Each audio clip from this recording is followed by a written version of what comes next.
As-Salaam-Alaikum, and peace be unto all of you, and good evening to all of our guests and friends. You are tuned in to another edition of In the Line of Fire. This particular evening, I had invited some guests to be on the stage with me. Unfortunately, they were not able to get here tonight. The subject tonight is unity.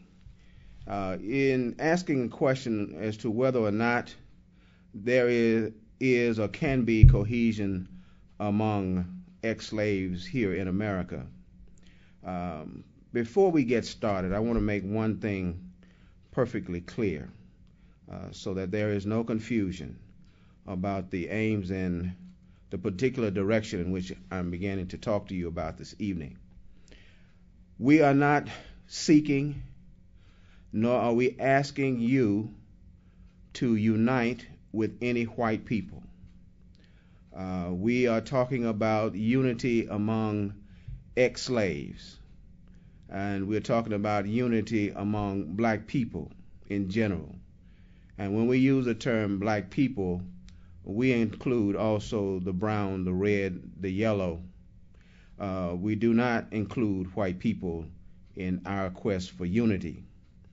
Now, unity is something that we as a people have been talking about, trying to obtain for a number of years, at least since Reconstruction. And we've been trying to unify. And there were moments when we did, in fact, show great potential for real, lasting unity. During the time of Marcus Garvey, there seemed to have been a great spurt in unity. During the life of the Honorable Elijah Muhammad, peace be upon him, there was this great spurt of unity. But today we are fragmented. We are a fractured people.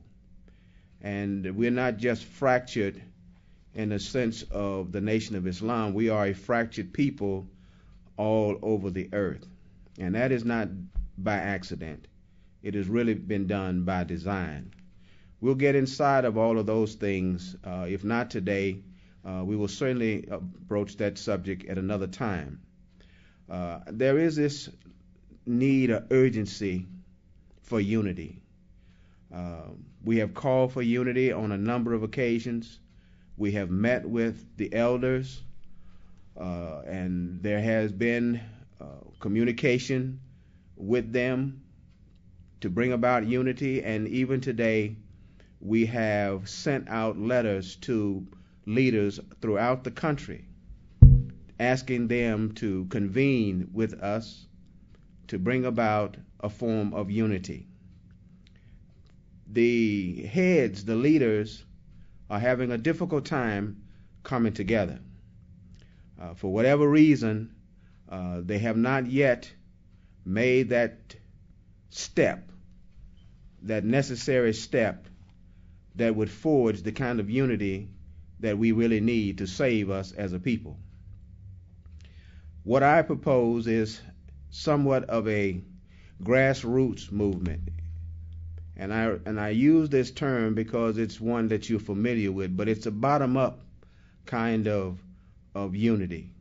See, the unity that we feel that we as a people cling to and have this desire for has to now start at another level. We've been waiting on the heads to get together for a long time now, and the heads are not getting together. As a matter of fact, I would propose to you that you ask your leader whether or not they got an invitation to be a part of a unity convention. And if they didn't get one, then I want you to take down my information. I'm going to give it to you now, and then I will give it to you again later in the program. But you can write to Minister Mustafa Salim. You can write to me at 3407 Covington Drive, Decatur, Georgia, 30032. Or you can call me at 678 334-5040. You can email me at mnsalim, period, imam, period, the number 1 at Gmail. Again, I will repeat this toward the closing of our program for this evening. But I want you to ask your leader whether or not he received an invitation to come to the summit. If he didn't receive it, I will make sure that he gets one. If he did receive one or she did receive one, ask them whether or not they plan to attend. If they do not plan to attend, you need to ask them why. Because it's important that you begin to push your leaders forward, because you, the people, have the power. The power has always rested in the people, although you have given it over to the leader. But the power has always been in the hands of the people. You just haven't exercised it. Marcus Garvey said to you and I, "Up, you mighty nation," or "Up, you people, you are a mighty nation. You can accomplish whatever you will." The Honorable Elijah Muhammad's teachings were no different. He said, "Get up, black man, do for yourself." All of these things were designed to get us in the mindset that the power really lies with us. This issue of unity seems to be elusive, for we have not yet captured it, and there we have to examine why we haven't been able to do so.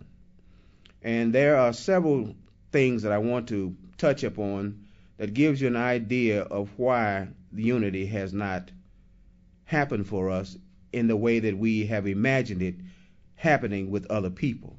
We look at the Hispanic community, the Mexicans and other Hispanic people, Latinos, and we see them come into this country, and they came in great numbers over the last 25 years.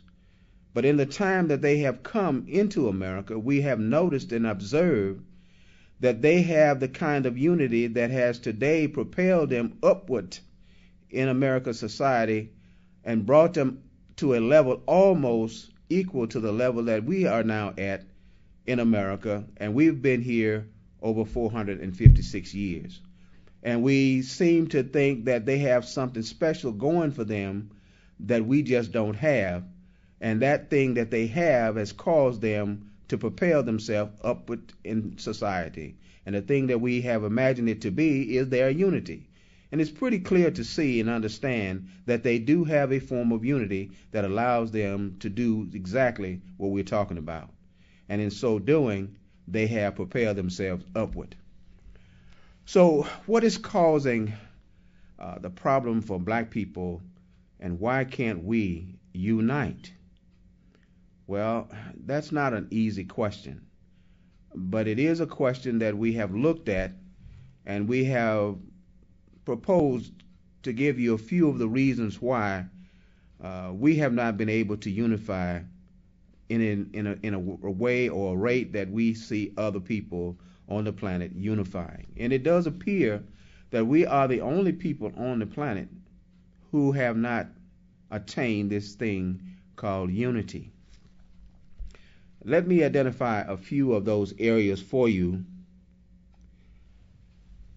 and I'm going to only deal with about 3 of them tonight. And the reasons for the lack of unity that I've listed in this for this session is, number 1, we don't have a workable definition of what unity is to us. Number 2, we lack an understanding and consideration of the dynamics involved in a true unity amongst us. And number 3, our unwillingness to accept each other where we are. I want to go inside of each one of these areas and touch upon some specifics, things surrounding each one of these areas. Number 1, the lack of a workable definition. Our definition of unity is not in a format which we can clearly identify as what unity means to us. Our unity is based, or our idea of unity is based upon what we have seen in other people. And what it has meant to us, for the most part, has meant conformity and uniformity. And that's not really what a true unity is. Some would say that we have to love one another to have unity. That may or may not be true. While others say only through solidarity can unity be achieved.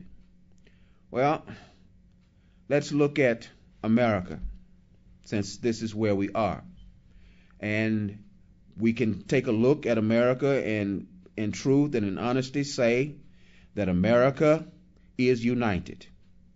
America started out as 13 original colonies that belonged to the British Empire. And you know the story. They fought for their independence. They had a revolution. And those 13 colonies became 13 states. And those 13 states became the United States of America.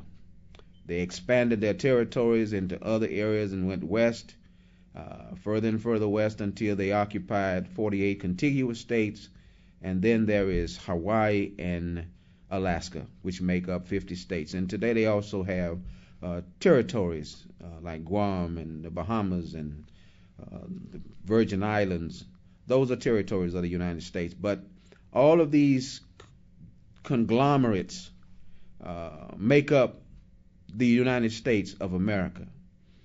And they have some semblance of this unity because you've got different states vying for the same resources. You've got different departments in different areas of government vying for the same resources. And so when these things happen, each person, each group strikes out to try and get the things that it needs. And for a moment there appears to be this unity. But they always have this one thing that brings them back to unity, regardless of whether or not they get heated or overexerted in their efforts to do whatever it is that they want to do. They still have this one entity that brings them back, and that's their Constitution.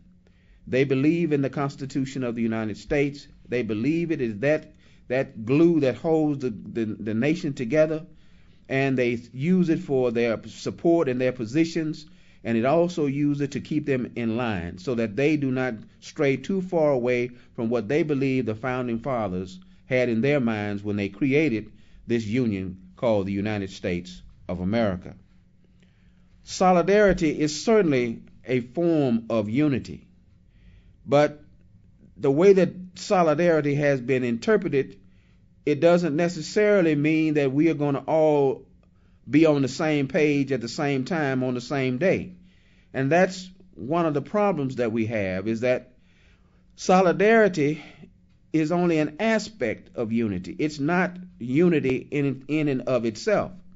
Unity has to be such that it lasts in spite of its differences or its the things that make people different in a society. They still have to have something to hold them together. And the United States is the best example that I can give you, is because it's something that you can take a look at right now and actually see. The second thing that has caused a problem for us is the dynamics of our ability to unify. See, we have to remember that we are different. Our situation is totally different than any other people on the planet.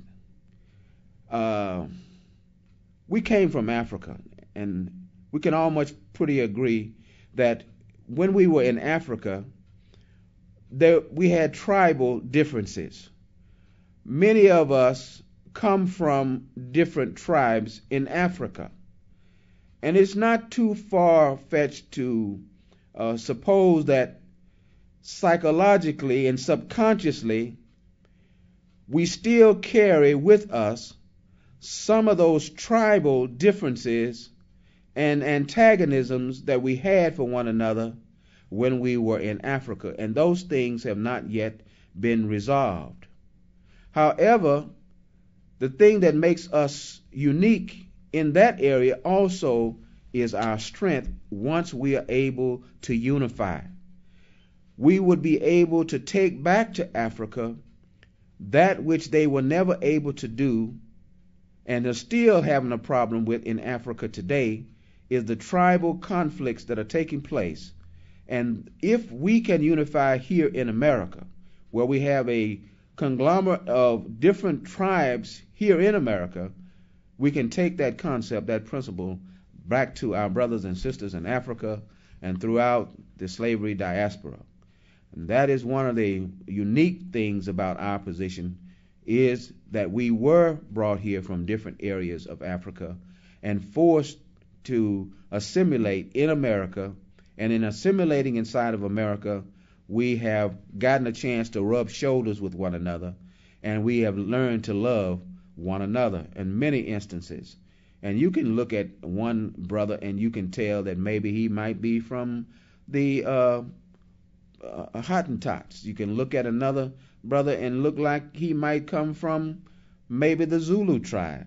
And you can look at another brother and you can see that he may have come from the Ivory Coast or Nigeria or one of the other countries in Africa. But here in America, which they have called a melting pot, I don't necessarily agree with that term, but we have been able to come together and interact with one another at a level other than tribal warfare. So it is possible for us to unite. It is possible for us to resolve conflict in such a way that we do not go to war with one another and cause bloodshed. So it is possible. Another part of the dynamic that affects us here in America is that we're divided in so many different lines. We're divided geographically. Some of us claim East Coast, the other West Coast, some North, some South. And we have, throughout the years, shown different forms of antagonism toward each other based upon which part of the country we live or were born. Then we have state against state. One brother is from California, then another brother is from New York. Another brother is from Tennessee, and we have problems and conflicts. Then we divide it inside of the cities, north side, south side, east side, west side. We're divided even further, urbanite and suburbanite. Then we're divided along lines of skin color, our complexion, the color of our skin, when we generally have accepted that one drop of black blood, regardless of who your parents were, whether your mother was black and your father was white, or your father was black and your mother was white, that black blood makes you a black man or a black woman. We have generally accepted that, and that is generally true, the rule, not just here in America, but all over the planet. That black blood is so dominant within us that it turns and takes away that white, regardless of wherever it is. Once that black blood is entered into that system, then that black blood becomes dominant over that individual. So that is a truthful statement. We're divided along the lines of good hair, bad hair, kinky hair, nappy hair, straight hair, curly hair. These things continue to divide us along these lines. We're divided in religion. This is probably one of the worst and biggest areas where division has taken place, and it has spread throughout our communities. And it doesn't just affect one segment of the community. It affects all of us throughout the community. There is Muslim versus Christian. There is Christian versus Christian. There is Muslim versus Muslim. We're divided along organizational affiliations. I'm Nation of Islam. I'm Lost Foundation of Islam. I'm Orthodox Muslim. I'm Hanafi Muslim. I'm Ahmadiyya Muslim. I'm Black Panther. I'm NAACP. We are divided among so many different lines. And the problem that keeps the division going is that we do not as yet have an instrument that will bring us back together. Like the white government here in America has a constitution that gives them them that cohesiveness that they need in order to stay a United States of America. We do know that during the period of the Civil War, that the southern states seceded from the Union, but they were brought back into the Union by force based upon what they perceived the Union to represent, the United States of America. And thus Abraham Lincoln was willing to put troops on the field to go into battle, to shed blood against relatives, people who lived in the North and people who lived in the South. Many of them were related to one another. Matter of fact, Robert E. Lee and General Ulysses S. Grant were in West Point at the time when the Civil War started. And one man went to the North and the other went to the South. But these two men were like friends almost. They were guys in the same school, taking the same classes. But when the war broke out, they were divided, one against the other. Then father against son and uncle against nephew. These things took place in America. And the country was torn apart. It was about at the verge of no longer being the United States. And that could not happen according to their Constitution. And so the president at that time, Abraham Lincoln, put the troops on the field, on the battlefield, to force the Union back together. And that was his purpose for going to war. It was not to free any slaves. Abraham Lincoln said to Horace Greeley that if he could free some of the slaves and keep some of them in slavery to save the Union, he would do it. If it meant that he had to free all the slaves and save the Union, he would do that. Or if he had to keep them all in slavery, anything that he required to do to keep the Union together is what he was about doing. It had nothing to do with freeing any slaves. It all was about saving the Union, the United States of America. So the Constitution survived the breakup, the secession of the southern states from the northern states, and they were forced back together